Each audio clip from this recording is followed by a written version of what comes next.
give our viewers that phone number again. If you do have any information on this suspect, Bruce Reginald Foster III, they're encouraging you to call the 614 number. Yeah, so we have a picture of him. So this is the person who they're looking for. And if you have any details about home location, where he could possibly be, a place he could be hiding out, you're told to call 614-855-1234. Again, we know that there is a warrant out for his arrest, but when it comes to him actually being in custody, that's not the case this morning. Not yet, at least. All right, Kira, thanks so much. Again, to recap, 1 person dead, 5 others injured and taken to Mount Carmel East. The shooting happened around 10:30 last night, and the suspect has been named as Bruce Reginald Foster III. Authorities actively searching for him following the shooting here at KDC-1 in New Albany. For now, Tracy, we will send it back to you. All right, and our team coverage does continue. We want to get right to 10 TV News reporter Carla Rogner. She's at Mount Carmel East, where the injured were taken. What have you learned so far, Carla? Yeah, Tracy, all 5 of the victims were taken here to Mount Carmel East, and we still don't know how they're doing at this hour. We've had crews here all night since that shooting last night, and we've been here as relatives have been coming to check on their family members. We were able to speak with the family members of 2 of the victims that were taken here. One of them tells us he's the victim's brother-in-law. His brother-in-law is about 30 years old. He works overnights at the warehouse, and late last night his family got a call saying that he'd been shot, and that was all that he knew at the time that we spoke to him at the hospital here. His family was going in and rotating how many of them were in at a time to see their loved one. I did just send him a text message seeing if we can get an update on how his brother-in-law is doing, but we're still waiting to hear back. Of course, the family members that we saw coming into the hospital this morning were just shocked, sad, distressed. Some of them were crying. That's a worst nightmare phone call to get, saying that your loved one has been shot at work. We know that 5 of them are here. Police are saying that their conditions are still unknown at this time, so that is something that we are hoping to learn at that press conference in about a half an hour now. We also don't know if all the victims were employees at the warehouse. We know that at least 2 of them were, just by speaking with the family members. We also don't know if they have a relationship to the shooter. We do know that police are calling this a targeted attack. So those are some details that we'll be looking for at that press conference at 7:30, exactly what those victims were doing at the time that the shooting broke out. Tracy. All right, Carla, thank you so much for that update.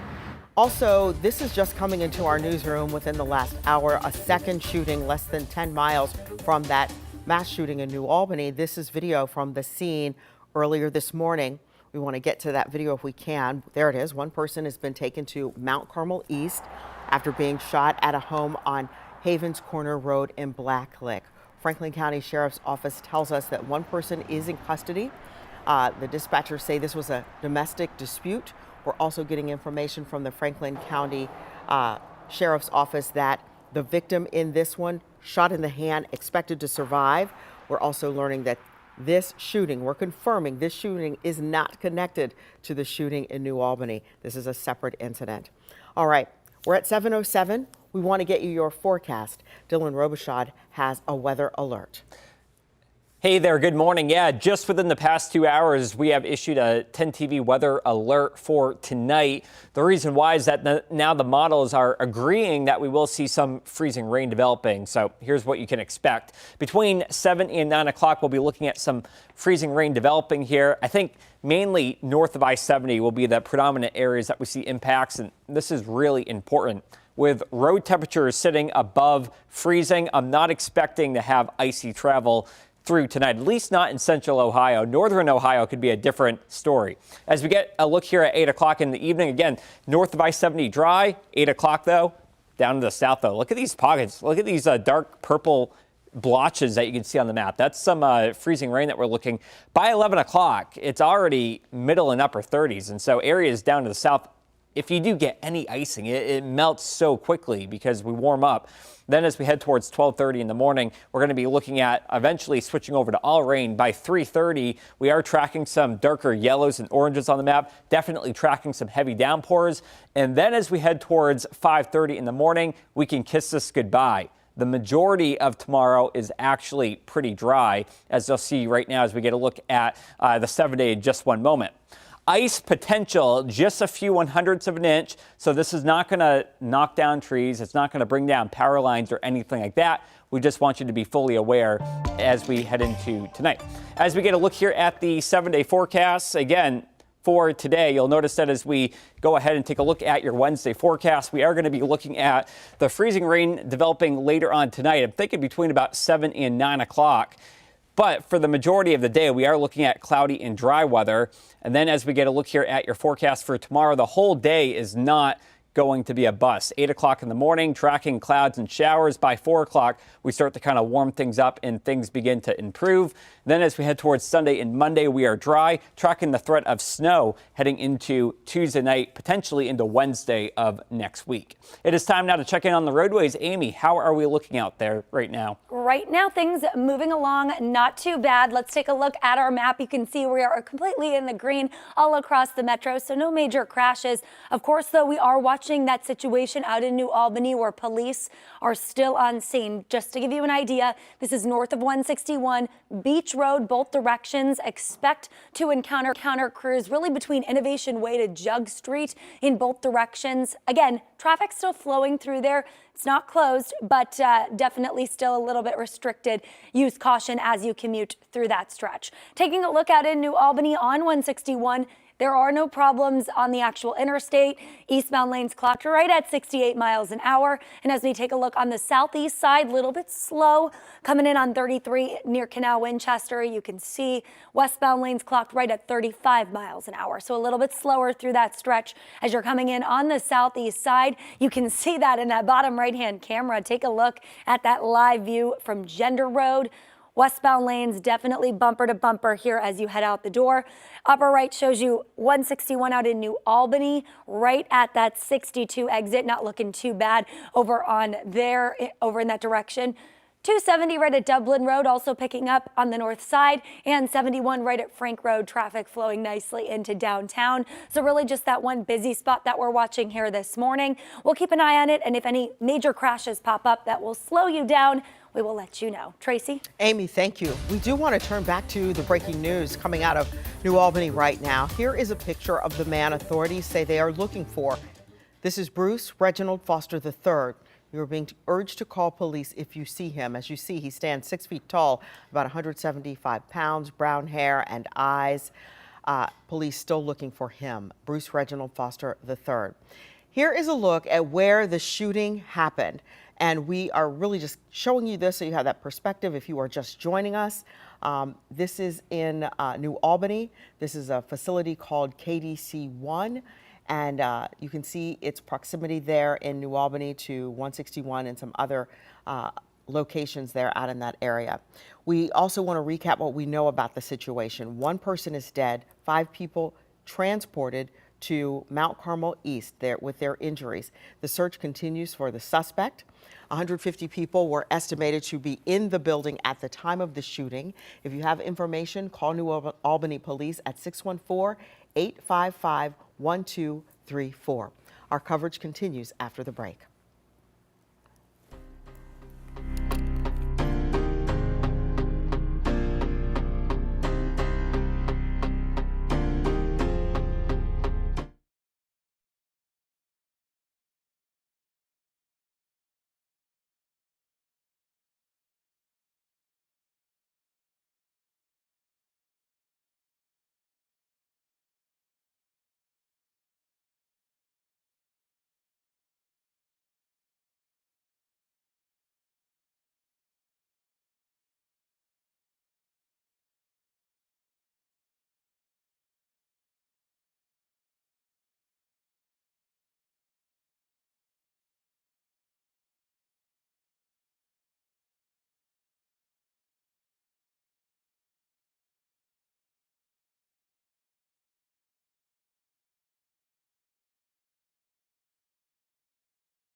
7:15, we have team coverage here on 10 TV News this morning of a mass shooting in New Albany. Jay Plyburn is there on the scene with the latest. Tracy, good morning. Here in New Albany, this is the site of yet the latest mass shooting. This happened about 10:30 last night. The suspect, Bruce Reginald Foster III. To give you an idea of where we are, we're just north of 161 on Beach Road. This area was blocked off for a while this morning and overnight as they search for the suspect. They are now allowing traffic to pass through the area, but that search still continues at this hour. There have been a whole team of reporters covering this over the past few hours. I want to bring in 10 TV's Kara Lake. She is one of the people who's gotten some information. What do we know at this hour about the suspect? Yeah, when it comes to Bruce, we know that he is 6 foot tall, 175 pounds. He has brown hair and brown eyes. We also learned this morning, about an hour ago, that they have a warrant out for his arrest, but at this time, he's still not in custody. And we know that there was a location in Columbus that police were searching. They actually swarmed the area a couple hours ago. We're thinking now that may have been a previous residence of his. Yeah, so our photographer and I, we were there this morning. We got called to that area about 3 o'clock, and that was just swarmed with Columbus police. Columbus SWAT was actually called in, but we're told that that might have been a previous address for him. So when they cleared that area, we cleared that area. And again, still a very stark contrast when you see these white picket fences around New Albany. You just think of safety. So it's just so heartbreaking to know what happened here this morning. We should point out that this scene is much less active now than it was a couple hours ago. Some law enforcement appear to be leaving this area, but this was crawling with first responders over the past few hours since everything started around 10:30 last night. We also want to let you know there is a news conference happening here in about 15 or 20 minutes, so we hope to get much more information on this suspect and what might have led up to that shooting that happened here at KDC-1 in New Albany. We will let you know once we have that fresh information. We'll send it back to you in the studio, Tracy. All right, thank you so much. Let's get over to Carla Rogner. She's live at Mount Carmel East. She's been there for the past couple of hours. We know that is where the injured were taken. Carla. Yeah, Tracy, we do know that one person died and five people survived and were taken here to Mount Carmel East for treatment at the trauma center, but we don't know how they're doing at this hour. We're still waiting for an update from police on their condition. We've been here all night as families of those loved ones have been coming here to check on their loved ones who were at the warehouse last night and were shot. One of them tells us that they know that their brother-in-law went to work last night for his overnight shift, and then they got a phone call that he'd been shot. That was all that they knew when they pulled up to the hospital this morning. Of course, they were very shaken up, scared, as you can imagine, waiting to go in and see how their brother-in-law was doing. I did just check in, and I'm waiting to hear an update to see if they can share any more information with us. But of course, very emotional for families coming here today, and a lot of questions about what exactly unfolded at the warehouse last night. We do know that at least two of the victims were employees there just from speaking with family members here at the hospital, but we're still waiting to find out exactly what happened, what led up to the shooting, if the victims know the shooter, and most importantly, how they're doing this morning being treated here at the hospital. Tracy? All right, Carla, thank you for that update. And as we get more information, we will keep you, our viewers, updated on what's happening out there. You also want to make sure that you download our 10 TV News app. It's free. Put that on your phone, your streaming device. We'll monitor the situation in New Albany. Again, that breaking news of a mass shooting there. We'll monitor that and keep you posted on new information as we get it. As we continue to follow this breaking news this morning out of New Albany, just to remind you of what has happened if you are just joining us. One person is dead. 5 other people were injured out of this. Again, taken to Mount Carmel East for treatment of their injuries. The search for the suspect is ongoing. Bruce Reginald Foster III. The search for him continues. 150 people were estimated to be working in this building, the KDC-1 facility, at the time of the shooting last night at 10:30. That is a personal care products manufacturer there. If you have any information about what has happened, about the location of Bruce Reginald Foster III, call New Albany Police, 614-855-1234. We will update you as we are going to hear from authorities in about 20 minutes 10, 20 minutes on the latest there of what's happened in New Albany, and we'll continue to cover that. We'll get that news conference for you as well. Let's also focus on the forecast, our 10 weather impact alert. Today, Dylan Robichaud with some specifics on this tonight. Yeah, all day long, we're looking pretty dry. I'm thinking between 7 p.m. and 9 o'clock this evening, we'll get some light freezing rain moving in. Okay. So some ice on some elevated surfaces. Think about bridges, think about overpasses. And then we're going to see the freezing rain switching over to plain old rain as we head past midnight. I'm not expecting widespread travel impacts on the roads in central Ohio because road temperatures are above freezing, but elevated bridges could be looking at some ice developing later on. So again, obviously not looking at any snow, a little bit of ice and some travel impacts from that. We're not looking at any wind or anything like that, also not expected.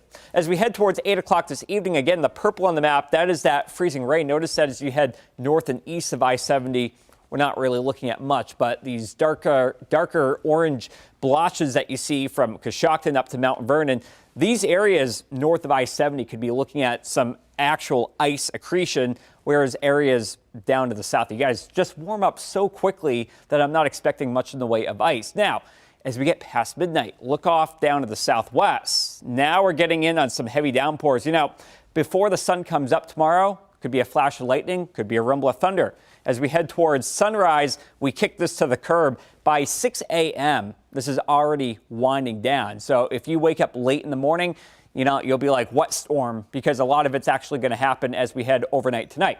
Now, let's take a look at potential ice accretion. And this is not enough. Definitely not enough to bring down trees and power lines. You need at least a half of an inch. We're looking at a few 1/100ths of an inch of ice out there. So I'm not worried about that. As we get a look at potential rainfall, latest model data that we got within the past 60 minutes has actually been bringing down forecasted rainfall totals. So before we were thinking, hey, you know, we're looking at this data, I'm thinking we might be talking an inch plus in the metro. Clearly now, as we're getting closer to the event, that's no longer the case. We're going under a half of an inch here in the metro area. But you will notice that some areas down to the south in that blue, like MacArthur, like Jackson, could be looking at over an inch. So some of you guys do get some pretty good rainfall out of this when all is said and done. As we get a look right now at that extended forecast, we are going to be tracking that 10 weather impact this evening. You'll notice that the daytime hours tonight will be dry and uneventful. It's not until 7, 8, and 9 o'clock that we get any precipitation moving into the area. Tomorrow, some rain in the morning. The sun comes out in the afternoon, and look how warm it gets heading into Thursday with a high near 60 degrees. Now, as we get a look at our next storm coming in by Saturday, this too will start off as a little mixed precipitation and then go to all rain as we head towards Saturday afternoon as we get some milder air feeding into the system. Sunday and Monday, we're looking at partly the mostly sunny skies. And then models are indicating we could potentially see a little snowfall by Tuesday and Wednesday of next week. The jury is still out on the timing of that. But of course, as things get into clearer focus, we'll have a better idea. Right now, though, it is time to check in with Amy. Amy, how's the roads looking? Generally, roadways looking pretty good. We are still watching, of course, that scene out in New Albany, asking drivers to avoid that Beach Road area. Both directions expect to encounter crews between Innovation Way and Jug Street. It is still open. Traffic is being let by over there, but just be mindful it might be slow, and there are still first responders on scene. Otherwise, across the metro, things generally moving along okay. Delaware County drivers, 23 northbound, a little bit slow over there, 32 miles an hour. As we take a look over on the west side, I-70 also moving in just fine coming in from West Jefferson. 40 also looking good, 50 miles an hour in those westbound lanes. And as we get closer into the metro, 71 miles an hour in those eastbound lanes right near Hilliard-Rome Road. Live looks across the metro. There's your view on 70 right at Hilliard-Rome Road. Traffic starting to pick up over there. Still congested over here on 33 right at Gender Road. Canal Winchester drivers will have some company in those westbound lanes this morning. Upper right-hand camera shows you 71 coming in to the downtown area, starting to get busy as well. And then 33 out in Plain City, we are watching traffic pick up right near Post Road. Again, no major crashes right now, but of course, we'll be keeping a close eye on those roadways throughout the morning. And if that changes, we'll let you know. I'm going to send things to you, Tracy. All right, Amy, thank you for that. Again, we are continuing to follow breaking news of a mass shooting in New Albany. We are just minutes away from a news conference at the scene. We're going to bring that to you live. But just a few hours ago, police did give an update on the situation. So if you are just joining us, this will get you up to speed on the many elements of this situation. Here it is. This has been a very tragic situation. Our thoughts go out to the victims, their families, and everybody that works at this facility. This is something that we hope that would never happen in our community, but we prepare for it, and this is where we are now. To give you a little bit of background, it's a large building, and that at this point, we have 1 confirmed fatality. We have 5 that were transported to the hospital. Their conditions, I'm not able to comment on their conditions at this point. We have a person of interest, and we are working to locate them and bring them into custody. And again, this is quite a tragedy, and it's really a fluid situation and the investigation's really just begun. Is the person of interest an employee? I can't really comment at this point on that. You said 5 people transported. Did that include the person who passed away? No. So 6 people with 6 gunshot total. wounds? 6 total. With gunshot wounds? Yes. Okay, one of those. Yeah, and again, this is fluid, this is very preliminary information, so some of it might change as we learn more, obviously. It's a very large building, and we've just begun to really start the investigation. Is the person who died an employee of the warehouse? The person who passed away was in the building. Their identity has not been confirmed yet. Are you able to share the ages of the victim or victims or the age range? No, not at this point. We're still gathering information. They went to different hospitals. We have officers at those hospitals. At this point, our focus is on making sure that we have this building secure, that we're able to obtain the proper search warrants to search the location and get that investigative process started. But again, we have officers with all the victims, so we'll have that information hopefully soon. Is this suspect believed to be in an area that would put other people at danger they should be aware of? Again, this is very preliminary, but the person of interest, we believe we may know their location. We don't have any reason to believe that they are a general threat to society. More that it appears at this point to be a targeted type of attack. Do you know if that person is armed? The person of interest. The person of interest, we did recover a firearm at the scene. What kind of firearm? I really can't comment at this point, but I'll be able to provide that at a later time. Any indication of where this person is now? We do have a location. However, they are not in custody. We do not have them in custody, so I really can't add much more at this point. Just for the simple fact that we need to make sure they're in custody before we can comment anymore. For nothing else, for the officer's safety. Do you know if this was a domestic violence related situation? We don't have a motive at this point. No. It seemed like there were a lot of people that were still inside the building, and they were getting them out. Can you talk about the process of getting all those people out and about how many people there were? Yes. When we arrived, there were people that were self-evacuating the building, and then we have obviously a lot of people in the building. Some of them in the facility, the noise level is pretty high, so some people were unaware of the situation. Again, it's a large building, so we were able to muster everybody and take them to a neighboring building where they are all gathered now. Have families of the victims or the employees that are being held been notified? They all have, we have officers with them, so I don't know exactly. We haven't had time to notify the family of the injured or the deceased. We're working to do that now. As far as the people that have been taken to the other building, we're talking at least 150 people, and we have officers there working with them. I'm not sure where we are with that process. Again, it's a neighboring building. It's about 400 yards away. Are any of those employees giving any information as to what they witnessed? Yeah, there are witnesses that have provided information to us.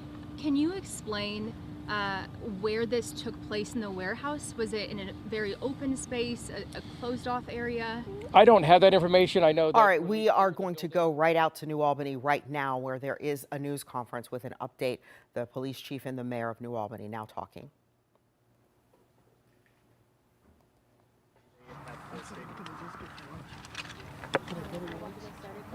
Oh, yeah. get Chief real quick. Okay, as you see, they are setting up. You saw just on camera there, Josh Poland, who is the public information officer there in New Albany. They are getting set for an updated news conference on what has happened there in New Albany. We know that the police chief, Greg Jones, will be there, as well as the mayor of New Albany. They are setting up. They will update us on what they've been able to learn in the span of 10 hours since this took place. Again, as we have told you, police are looking for Bruce Reginald Foster III.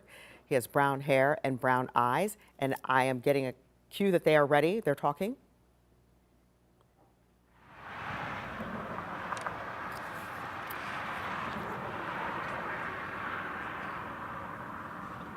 Everybody ready? Good. Good morning, everyone. Mayor Spalding here from the city of New Albany. I want to begin by expressing my deepest sympathies to the victims and their families affected by last night's tragic event at KDC-1. Our community is heartbroken, and our hearts go out to everyone that's been impacted. We are doing everything we can to support those involved, and we are so very grateful to the swift response of our law enforcement officials, partner agencies, responders, and the incredible team at Mount Carmel Trauma who helped many of the victims. We want to reassure our residents that we have multiple agencies working right now to apprehend the suspect. The safety and well-being of our community are our top priority, and we will continue to work closely with all agencies involved to ensure this situation is resolved as safely and quickly as possible. Now let me just say a thing or two about society today. You know, each and every day, each and every one of us leave our house, the safety and comfort of our home, and lend ourselves to the kindness of strangers. We live in a world that is dangerous, but we all hope that we can be treated with kindness and grace. We enter each day vulnerable and hoping for the best in others. And tragically, we don't always encounter others willing to meet our needs and expectations. We may never know the reason that drove this individual to undertake these horrible acts, but regrettably, this pattern is too common in our country, and we must do better. We must do more to support each other, to lend a hand to a friend or colleague or a coworker who's clearly in need. But even then, we live in a country based on the rule of law, where we agree to a set of social norms in support of the greater good. And when individuals take matters into their own hands and disregard the law in our society, we must hold them accountable, and we will do so here. And with that, let me introduce Chief Greg Jones from the Albany Police Department. To give you a little bit of background, the incident occurred about 10:30 last night. We received a call of a shooter. KDC is a light manufacturing facility, but it's a very large building. Upon arrival, first off, our officers were able to get here very quickly, and we are fortunate to have great law enforcement partners from Franklin and Licking County who responded as well, along with the fire department. Once we made entry into the building, again, it was a large building. We eventually found 6 victims. 5 of them were transported to the hospital. I can't release their condition at this point. The 6th victim was deceased in the building. The suspect, we had learned, had left the building or left the area before our arrival, or left the immediate area before our arrival. We quickly evacuated approximately 150 other employees to a neighboring building. And then again, with all of our local partners, not only other cities and counties, but our state partners and federal authorities immediately began to try to track the suspect down. We are doing so as we speak, and it's we hope to have news for you soon. Again, this is a tragedy that to be honest with you, I never thought we'd see in our community, and unfortunately, it's hit home. So we just want our community to know, and just the community as a whole, that we're doing everything we can to bring this individual into custody, and also to ensure the safety of our citizens and the people that work in the community. Chief, I know it's early. What are you able to say in terms of a motive here? Obviously, this is highly unusual in New Albany. A lot of concern about something like this happening. What do we know about what led this to occur? Yeah, that's we don't have a motive at this point. From everybody we interviewed, which was quite a few people, obviously, a facility this size, there's no reports of any type of confrontation or any type of dispute that would have brought this about. You said it was a targeted attack overnight. What leads you to believe that? Because it was at his place of work. So all the victims, all of the people that were injured or the person that is deceased worked in the facility. And I heard you correctly that the suspect did work here. Is that what you just Correct, said? yes. Do you know how long the suspect worked there? We do not know that. Do you know his exact position here? No. Is there any threat to the public at this hour? We don't believe so. Like I said, I think that the suspect has left the area. We have information that is taking us to certain addresses that we are working to check and try to find him. And another thing too is that there was a weapon recovered at the scene. And we only received reports of one weapon. And as far as you know, just the one shooter involved in the incident? Correct. You know, and as you guys probably already know, when this originally happens, there's all kinds of reports that you receive. Originally, there was reported that there was two shooters. We were able to quickly determine that's not true. If the shooter sees the coverage, what's your message to him? To turn himself in. We have, New Albany sits in 2 counties. We have municipal jurisdictions, both sheriff's departments. We have state officials, the U.S. Marshal Service, ATF, all working to check these locations where he might be and to bring him into custody. And I would recommend that he turns himself in. I think it's going to be a matter of time before he's brought into custody. Are you able to say if the victims are local? No, I'm not able to say that. I'm not sure their address. We interviewed and we also ID'd all the people that work in the building that we evacuated. I can tell you that the person that is deceased is not local to New Albany.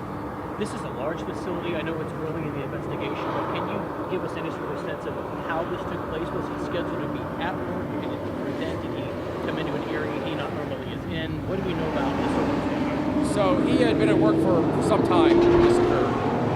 We don't have any reports that there was any issue that he was in an area that he wasn't supposed to be, or he was in trouble in any way, or there was any conflict.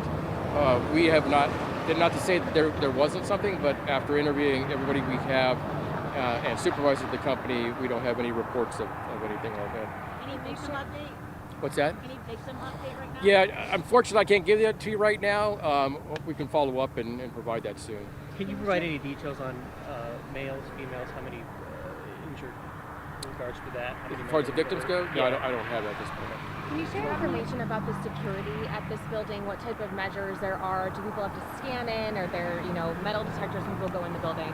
I don't know the details that I can provide you. I know that we had to use key fobs and different ways of accessing different parts of the building. So I know there is a level of manual security, but I'm not sure of the details. What else are you able to tell us about the firearm in this case? What type of weapon was it? Can you tell us more? It was a handgun. I really can't go into it any further than that.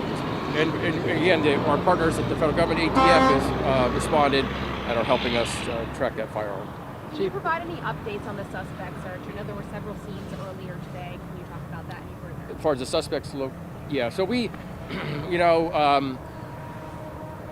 we had addresses that we thought the suspect might be at, and that our officers and our partners went to those addresses, checked those addresses, obtained search warrants, and at the ones that we've checked so far, that we've not been able to find him. But right before we had this press briefing, we even received more information about some other addresses that we can check. Was there witnesses that saw him leave, or camera footage that saw him leave? There's a lot of massive buildings here. Yeah, there is camera footage, and we know how he left the building. So there's camera footage of quite a bit of his entrance and leaving the building. Have you talked to leadership here at all? What are they saying? Do they know anything about this suspect? They had a manager, actually a supervisor and a manager here, and at this point, I can't release details of what they,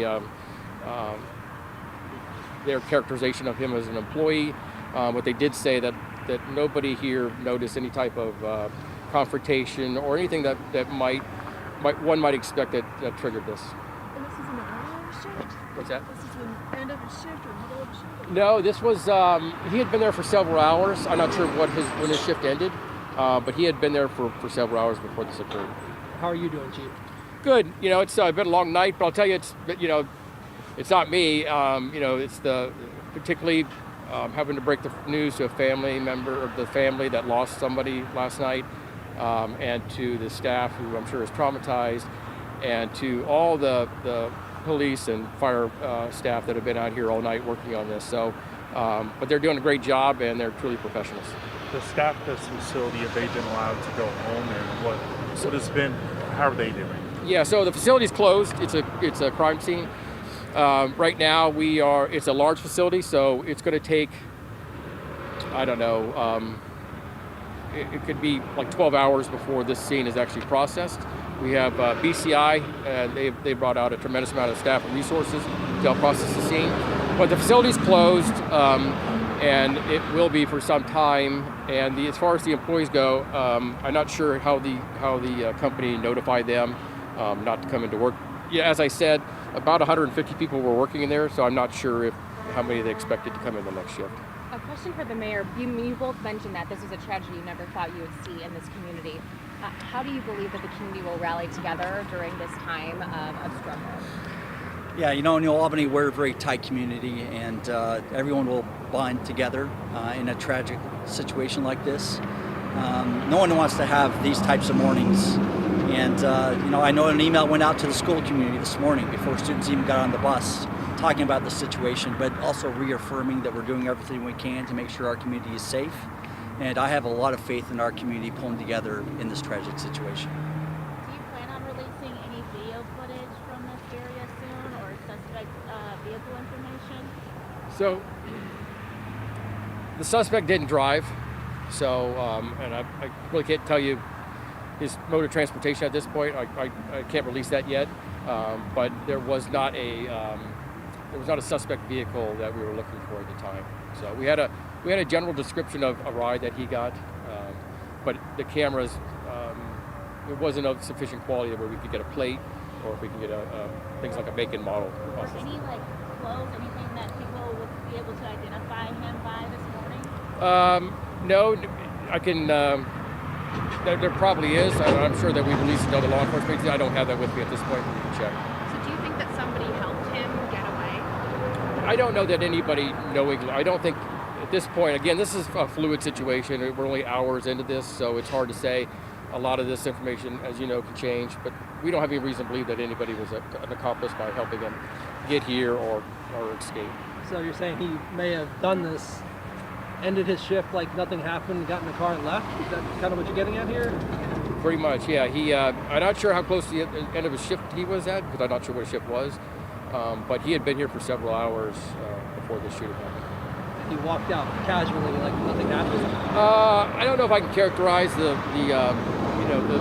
going over a tremendous amount of video, so I don't know that I can characterize or remember exactly the manner in which he left.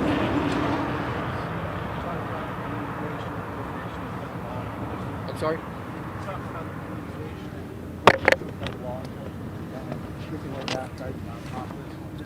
Yeah, so before we were able to obtain a warrant for his arrest, we issued a cop alert through leads, which every law enforcement agency in the state of Ohio has access to, basically indicating that we were looking for this individual, information about him, and if we see him, obviously bring him into custody. But we're not taking not a passive way of handling this. We had several SWAT teams on the scene. We had, again, agencies from all levels of government, and they quickly deployed to addresses to try to locate this gentleman. As far as the other thing too is that,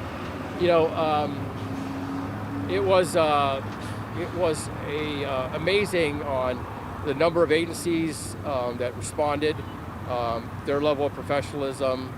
It really, and we were able to put all of them to work. It's obviously a very large scene. And again, they did a great job. Thank you both. Thank you. Thank you, guys. Appreciate it.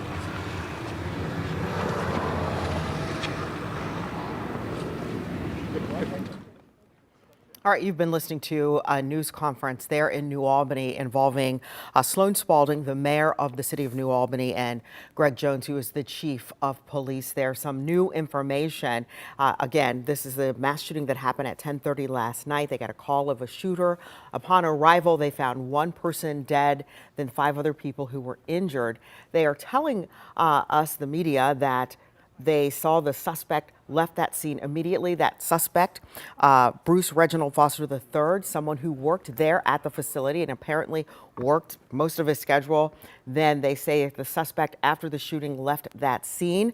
They say they don't believe that there is a threat. They are tracking the suspect now. One other interesting note is it appears the suspect did not drive. The chief stopped short there, said he couldn't go much further than that. So that is certainly something that they will be investigating. BCI is there on the scene.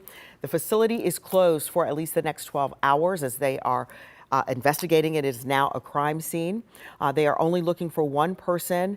There is no motive so far that they know of, and they don't believe there's a direct threat to the public. Investigators have involved federal authorities too, the U.S. Marshals Service, ATF also involved in this as they are looking for Bruce Reginald Foster III. So we are going to continue and work to get more information, including the latest on the condition of the folks who are at the hospital at Mount Carmel East. But again, that is the latest from this news conference, real high level from the chief of police, Greg Jones, and the mayor of New Albany, who also noted that families who have children in schools out there got a notice about what's happening there, just making sure everybody's alert and knows about the situation, reminding everyone that New Albany, a very close knit community out there, and that from the mayor's point of view, we have to do more to support each other. So we'll continue to work that scene and get you the latest information. I understand that we need to check in with Amy now. There is a breaking situation on the road. Yeah, we are, first of all, wanting to just remind you that spot that our crews were just at, Beach Road, both directions, Innovation Way to Jug Street. Watch for crews over there. But yes, downtown, we do have a crash that is building with some backups. I-71 northbound just beyond Greenlawn Avenue. We've got multiple lanes over to the left blocked off. And you can see we've got you clocked going only 6 miles an hour as you're pushing into downtown over there. Those delays are building well past that 104 exit into the downtown area this morning. Let's give you the best look we can at this situation. If you take a look on the left side of your screen, those are the northbound lanes of 71. Greenlawn Avenue, this is where that crash is at, a little bit further off camera over there. And then this is a little bit further south of that. And you can see those backups still continuing to build here this morning. So again, I-71 northbound into downtown, just past that 104 exit. Expect to encounter a crash. I'd add a couple minutes to your drive if you're coming in from the south side using 71 northbound this morning, as this is what you will run into coming in. 161 out in New Albany is in that upper right-hand camera. You can see traffic is not impacted on the freeway, on the interstate over there, right at that 62 exit. It's just a little bit north off Beach Road that you will encounter those emergency crews still working to clear that scene here this morning. We're going to keep an eye on that downtown crash and let you know if anything else does pop up. But for now, I'm going to send things back to you guys. All right. Thank you so much. Dylan Robichaud here, because we also have some issues that we are anticipating in terms of weather. 10 TV weather impact alert has been issued for tonight. As we will be tracking the risk of some freezing rain, let's go ahead and hop right into this, as we will be looking at that winter weather advisory. We are tracking some light freezing rain tonight. We're not expecting any wide-scale major impacts on the roads, as roadway temperatures are still too warm, but there will be some icy bridges and overpasses. Winter weather advisories have been issued here for basically all of central Ohio until about 4 a.m. tomorrow morning. When you wake up tomorrow, though, we're going to be nice and mild, so I'm not expecting you to wake up to ice or anything like that. Definitely not looking at any snow, just a little light glaze of ice, and that will give us some low-grade travel impacts heading into tonight. Let's walk you through the hour by hour. So this is 8:30 p.m. This is about 12 hours from right now. From south to north, from Piketon up to Chillicothe, the purple on the map is that freezing rain. By midnight, that's when we flip the switch. Look what happens, all right? We got all the rain down to the south. Temperatures are above freezing down here. Up here, we are still below freezing. That's why we have that freezing rain. As we get towards 2 o'clock, 3 o'clock, 4 o'clock in the morning, now we're getting some downpours by about sunrise. I'm thinking by about 5, 6, 7 o'clock. This is already out of here. So most of your day on your Thursday is actually looking pretty dry, and we will be looking at some light ice accretion when all is said and done. How much? Not a whole lot, maybe a few 1/100ths of an inch, if that. And this is actually maybe jumping the gun a bit out towards Zanesville, out towards Cambridge, but still just enough to coat some of those tree limbs and maybe some of those power lines. By the way, speaking of that, I'm not expecting any down trees or down power lines. You need at least a 1/2 inch of ice to get that. We're not anywhere near that. So again, I don't want to hype this up and give it more than what it's worth because I don't really think that this will end up being a big deal. Rainfall, though, highest as we head off to the east here. Cambridge and New Lexington looking at some very high rain totals when all is said and done heading into tomorrow morning. And as we get a look right now at the 7-day forecast, looking at your day planner for today, temperatures in the middle end of the 30s. The next 12 hours, by and large, we're looking relatively dry. We do drop down a bit here as we head towards 9 o'clock in the evening tonight. Tomorrow, though, we wake up and we're not really looking at a whole lot in the afternoon, but it's more so in the morning as you head off to the bus stop. You might need the umbrella as we will be tracking some showers. Take a look at this, though. Thursday afternoon, if you're trying to get in that walk, have at it. I mean, things are looking pretty good. Heading into your Saturday, take a look at this right here, though, tracking another system, and we get stuck in the same conundrum. Starting off, a brief window of freezing rain, and then we switch it to all rain heading into Saturday evening and Saturday night. Sunday and Monday, we're looking pretty dry. By Tuesday, we're tracking some winter weather as we could have a few snow showers, perhaps a light accumulation. That is still a week away. And of course, as we head into the next few hours, we'll go and get more model data, and we'll go ahead and update the forecast for the ice tonight on 10 TV News starting at noon. Tracy? Thank you so much, Dylan. We are continuing our coverage of the mass shooting there in New Albany. We want to get to Mount Carmel East. That is where 10 TV News reporter Carla Rogner has been as we are waiting to get information on the people who are injured. Carla. Yeah, Tracy, we were hoping to get some more information on the victims at that press conference just a few minutes ago, but police said they still can't share their conditions at this time. But we do know when police got to that scene last night, when they went into the warehouse, they found 6 people had been shot. One of them, unfortunately, was dead. They passed away at the scene, but 5 of them were taken here to Mount Carmel East. Again, we don't know how serious their conditions are at this time. Police also tell us this morning that all of those victims actually were employees at the warehouse. The suspect was too. They tell us he was there for his shift. They did say that there were no reports of any altercations or anything that would serve as a motive for that shooting. So it's still unclear, again, how this all unfolded. We've been here since that shooting last night. We've had crews at this hospital speaking with family members as they've gone in to check on their loved ones. One of the family members said their loved one is their brother-in-law. He was working at his job last night doing an overnight shift. They got word then late last night after the shooting that he'd been shot. They came here to check on how he was doing, and as they were going into the hospital, they still didn't know his condition. So we are hoping, as the day goes on, that we'll get some more information about how they're doing. Police did also share that they're speaking with managers, trying to get some more information about the suspect, his role at the warehouse. They couldn't share that with us, but, trying to piece together exactly what happened. The families that were heading to the hospital this morning had as many questions as we do. So hopefully we'll get some more information soon. Tracy? All right. Thank you so much, Carla Rogner over at Mount Carmel East. We want to go back to Jay Plyburn. Jay, you heard this news conference, a lot to unpack there. Headline, though, is that police are still looking for the suspects, Bruce Reginald Foster III. That is the big story right now, Tracy, that they are continuing to search for that shooter. Open fire here at KDC1 in New Albany about 10:30 last night. We've confirmed that 1 person is dead, at least 5 people injured and taken to the hospital. As you just heard from Carla a minute ago, there is an active scene out here still. Media from all over the state have descended on this area, reporting on this mass shooting from overnight. I can move out of the way to show you what the scene looks like now. A stark contrast from what we saw a little bit ago when there was just flashing lights all over the place. Still plenty of first responders on scene. You just can't see them as well because they've kind of tucked in closer to that building, which is now an active crime scene. Some questions were asked about what the employees there do now. Well, this place is closed because it is a crime scene now as they continue the investigation. We were told that, again, the suspect, Bruce Reginald Foster III, was an employee here, and he did work a normal shift yesterday. We don't know exactly what time his shift started or what time his shift was supposed to end, but he was working here when he opened fire in one of these buildings last night around 10:30. They said he then left the building. Now, there was no vehicle description given. They kind of made it seem like someone might have picked him up.